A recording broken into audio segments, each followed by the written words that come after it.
My name is Adrian Keller. I'm 28 years old, and until 2 winters ago, my life followed a rhythm so predictable it felt pre-written. Work, late trains, microwave dinners, and the quiet hum of loneliness echoing through my apartment in Toronto. I worked as a night operations manager for a luxury boutique hotel called Halstead & Rowe. It was the kind of place where politicians hid affairs, CEOs closed million-dollar deals over whiskey, and broken hearts checked in under fake names. And me? I was the man who handed them their room keys and pretended not to notice the sadness in their eyes. This is the story I've never told anyone. I call it "You're Not Like the Others," she said, handing me the key. It started on a snow-heavy Thursday night. The lobby chandeliers glowed warm against the storm outside, and jazz music floated low through the marble hall. I remember looking up from my desk when the revolving doors turned slowly, almost reluctantly. She stepped in like she didn't belong to the cold. Dark wool coat, snow resting in her hair, eyes that looked like they'd survived too many goodbyes. She walked straight to the desk. "Reservation under Elena Voss," she said softly. Her voice wasn't weak, but it carried exhaustion, like someone who'd been strong for too long. I typed her name. Presidential suite. 1 week. Paid in advance. I handed her the keycard. "Elevator to your right." She didn't move. Instead, she studied me. Really studied me. The way people do when they're deciding whether to trust you with something fragile. Then she did something strange. She slid the keycard back across the marble desk toward me. "You should hold on to this," she said. I frowned slightly. "Ma'am." Her lips curved faintly, not quite a smile. "You're not like the others," she said, her fingers lingering on the card before letting go. I felt something shift in my chest. Confusion, sure, but also a pull I couldn't explain. "I don't understand," I admitted. "You will," she said. "Soon." Then she picked up the key again herself, as if reconsidering, and walked toward the elevator. I watched the doors close on her reflection, and for the first time in years, my routine felt interrupted. Over the next few days, she became a quiet constant. She never requested housekeeping, never ordered room service. But every night around 1:30 a.m., she'd come down to the lobby cafe, always alone, always ordering black tea she barely touched. I started timing my paperwork around it. One night, I finally spoke more than polite formalities. "Rough trip?" I asked gently as I set her cup down. She looked up, surprised, but not offended. Something like that. Silence settled between us, but it wasn't uncomfortable. It felt suspended. Then she asked, "Do you ever feel like you're living someone else's life?" The question hit harder than it should have. "Every day," I said before thinking. She studied me again. That same searching look from the first night. "What would you do," she asked, "if you had the chance to walk away from it?" I laughed quietly. "I wouldn't know where to go." "Some people don't go," she said. "They stay, even when staying destroys them." Her eyes glistened, not with tears, but with restraint. Before I could respond, her phone buzzed on the table. She glanced at the screen, and all the softness vanished from her face. Fear replaced it. Real fear. She stood abruptly. "Thank you for the tea, Adrian." I froze slightly. "I never told you my name." A pause.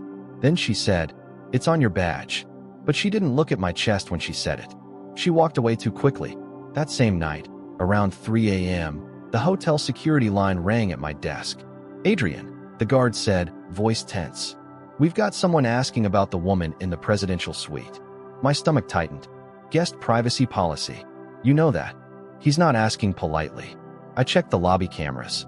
A man in a charcoal coat paced near the entrance. Tall, rigid posture, the kind that screamed military or law enforcement. He wasn't angry. He was hunting. "Tell him nothing," I said firmly. When I hung up, I looked toward the elevators. Something inside me whispered, "Go check on her." I shouldn't have, but I did. I knocked on suite 2101. No answer. I knocked again, louder.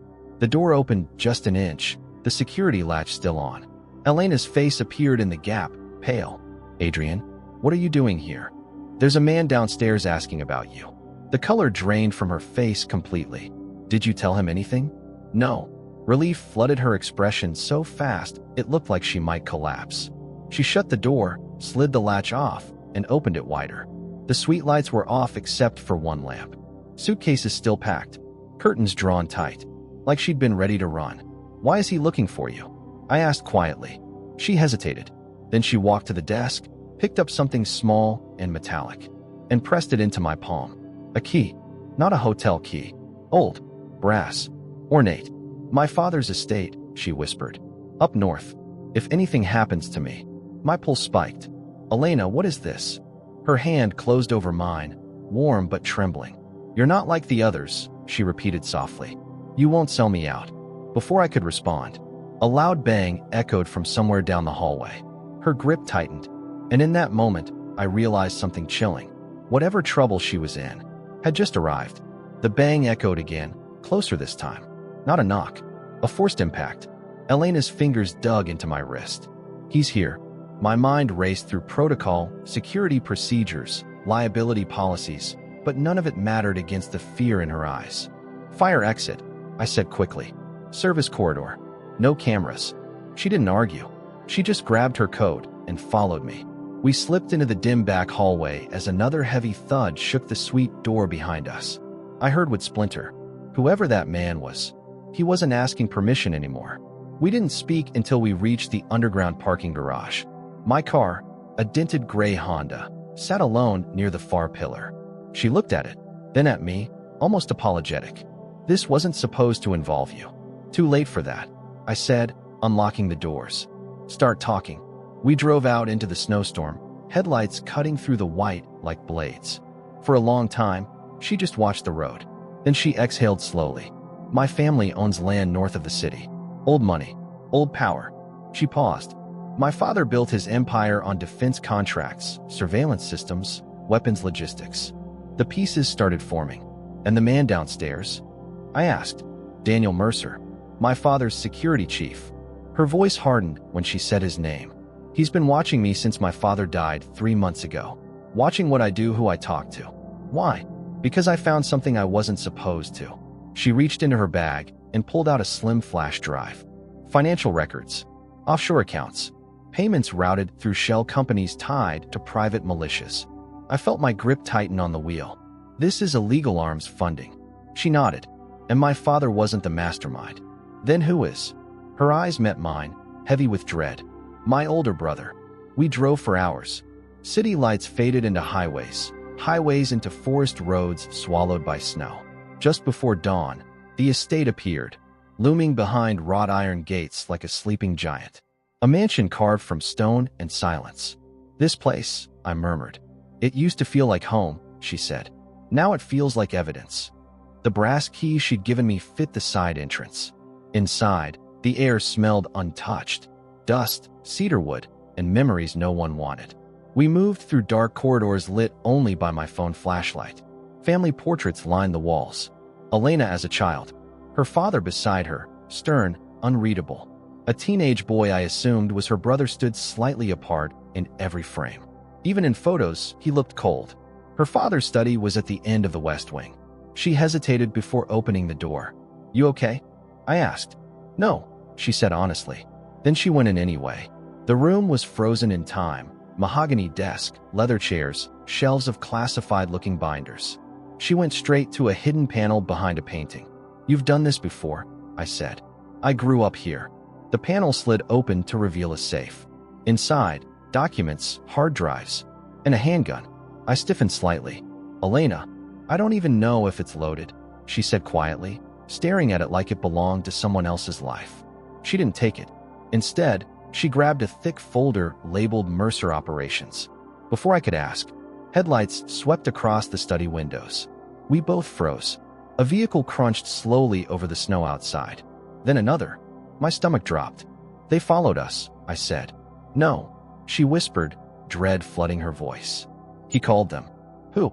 But I already knew. Her brother. The estate lights flickered on, all of them, flooding the mansion in sudden brightness like an interrogation room. Footsteps echoed in the grand hall below. Measured, confident, not searching, arriving. Elena's breathing turned shallow. We have to go, I said. But she didn't move. Instead, she stared at the study doorway like she'd been waiting for this moment her whole life. A slow clap echoed from the corridor. We turned. A man leaned casually against the doorframe. Tall, immaculate suit. Same sharp eyes from the portraits, but colder in person. Little sister, he said smoothly. You always were dramatic. Elena's voice trembled, not with fear, but rage. Luca. He glanced at me briefly. Dismissive. And you brought a hotel clerk to save you? That's new. I stepped slightly in front of her without thinking. He smirked. Chivalry. How quaint. Those accounts, Elena said, holding up the folder. I know everything. His expression didn't change. If you knew everything, he said calmly, you'd know you were never in danger. Her brows knit. What? He stepped closer, voice lowering. You were leverage. The word landed like a gunshot. For who? She demanded. His eyes slid to me, and in that instant, I understood. Security chief, surveillance empire, hotel access, my job, my position, every guest record I'd ever handled, every identity I'd verified. My blood ran cold. You tracked targets through the hotel? I said slowly. He smiled. Not we, he corrected. Then he looked at Elena. Our father. Silence shattered the room. He built the network, Luca continued. I simply expanded it. Elena's voice broke. You're lying. Am I? He gestured to the folder. Check the earliest signatures. Her hands shook as she flipped pages, then stopped. Her face collapsed inward. Betrayal, grief, realization, all at once. The ground beneath her entire life had just disappeared. Mercer appeared behind Luca, flanked by 2 armed men. We're done here, Mercer said. Luca nodded. Take the files. One guard stepped forward. Instinct took over. I shoved the desk into his path and grabbed Elena's hand. Run! Gunfire exploded behind us as we bolted into the corridor. We sprinted through the mansion, bullets tearing into wood and glass. Adrenaline drowned fear. We reached the side staircase, but Elena suddenly stopped. I turned. What are you doing? Tears streamed down her face, but her voice was steady. If we run, he wins. Those files disappear. We'll find another way. No, she whispered. This ends tonight. She pressed the flash drive into my hand. If I don't make it out, you will. She shook her head faintly. Then she leaned in and kissed me. It wasn't desperate. It was certain. The kind of kiss that feels like both a beginning and a goodbye. I knew the moment I saw you, she whispered against my lips. You were the one person I could trust. Footsteps thundered closer. She pulled away. Go, Adrian. I didn't move. Couldn't. Because every choice in my life until this moment had been safe. But loving her had made safety impossible. I tightened my grip on her hand. Then we ended together. I tightened my grip on her hand. Then we ended together. For the first time since I'd known her, Elena smiled without sadness in it. Not relief. Resolve. We moved quickly through the back corridors, her childhood memory guiding us where fear couldn't. Basement, she whispered. There's a server archive. If the network exists, it'll be mirrored there. Behind us, boots pounded the marble floors above, Luca's men spreading through the estate like a closing net. We descended a narrow spiral staircase into cold concrete silence. The air smelled metallic, electric. A reinforced steel door waited at the bottom. Keypad locked. Elena stepped forward, fingers shaking only slightly as she entered the code. You memorized it? I asked. I memorized everything that scared me growing up. The door clicked open. Inside, rows of servers hummed in low mechanical chorus. Red and blue indicator lights blinked like watchful eyes. This is it, I breathed. She moved fast, plugging the flash drive into the central terminal. Lines of encrypted data filled the screen, transaction logs, surveillance records, client identities. Names I recognized from global headlines. Politicians, defense ministers, corporate giants. This isn't just illegal funding, I said quietly. This is blackmail infrastructure. She nodded, jaw tight. My father built a system that made powerful men untouchable as long as they obeyed. And Luca inherited the throne. Footsteps echoed from the stairwell above. Closer. No more time. Upload everything, I said. I am, but it needs 3 minutes. Gunmetal clanged upstairs. Mercer's voice barked orders. Elena's breathing quickened, but her hands stayed steady on the keyboard. I looked around, then spotted a fire suppression control panel on the wall. CO2 flood system, I said. If I trigger it, it'll wipe visibility. Slow them down. And you? She asked. I didn't answer immediately, because I knew what the delay switch required. Manual activation. From inside, the server progress bar crawled, 42%. Bootsteps thundered down the spiral now. No more distance. I turned to her. Elena. She already knew. Her eyes filled instantly. No, you have to go when it hits 100. There's a service tunnel behind the cooling units. It leads to the boathouse. I'm not leaving you. You are if you want this evidence to matter. The first armed guard appeared at the stairwell door. I slammed the suppression lever. Alarm screamed. Thick white CO2 vapor erupted from ceiling vents, swallowing the room in seconds. Shouts erupted as visibility vanished. I grabbed Elena's face in my hands. Cold skin, warm tears. You once asked what I'd do if I could walk away from my life, I said softly. Her lips trembled. This is me walking away. I kissed her, fierce, unafraid, memorizing her. Then I pushed her toward the tunnel. Go. She hesitated only one heartbeat, then ran. The room dissolved into white fog and chaos. Gunfire flashed blindly. I moved between server rows, knocking over racks, slowing their advance. Someone tackled me from behind. Mercer. We crashed hard onto the concrete. He drove a fist into my ribs. You should have stayed a clerk, he growled. I laughed despite the pain. You should have stayed a bodyguard. We struggled, until the suppression gas thickened enough that even he staggered. Sirens wailed faintly in the distance above. Police. Elena had done it. She'd transmitted the files. Mercer realized it too. His fury turned feral, but it was too late. He collapsed coughing as the gas overtook us both. I woke to cold morning light and paramedics. Police swarmed the estate. Agents escorted Luca out in cuffs, still composed, but defeated in the eyes. As they lifted me onto a stretcher, I searched the chaos desperately. Then I saw her, standing near the gates, wrapped in a blanket, alive. When our eyes met, everything else disappeared. She ran to me despite the officer's protests. You idiot, she whispered, crying as she held my face. You absolute idiot. I smiled weakly. You made it out. Because you stayed in. She pressed her forehead to mine. I thought I lost you. You didn't. But in truth, we both lost something that night. Our pasts. Our families. The lives we thought we belonged to. 6 months later, spring had replaced the snow. The estate was seized. The network dismantled. Trials ongoing.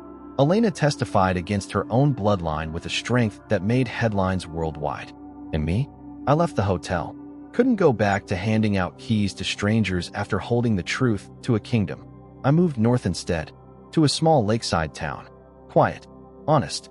And on the hill above the water stood a restored stone house, the only part of her family estate not tied to the crimes. She kept it, not as inheritance, as reclamation. One evening, I stood on the dock watching the sunset bleed across the lake when I heard footsteps behind me. I didn't turn. I already knew. Elena slipped her hand into mine. Warm. Certain. Home. You ever regret it? She asked softly. Almost dying. She nodded. I thought for a moment, then shook my head. Loving you cost me the life I knew, I said. But it gave me the life I was meant to live. She rested her head on my shoulder. Silence settled. Not empty, but full. After everything, we weren't bound by danger anymore. Only by choice. People think love is proven in grand gestures, flowers, vows, perfect timing. But that's not where love reveals its true face. Love shows itself in the moments where staying is harder than leaving, where truth is heavier than comfort, where you risk the life you have for the life you could build together.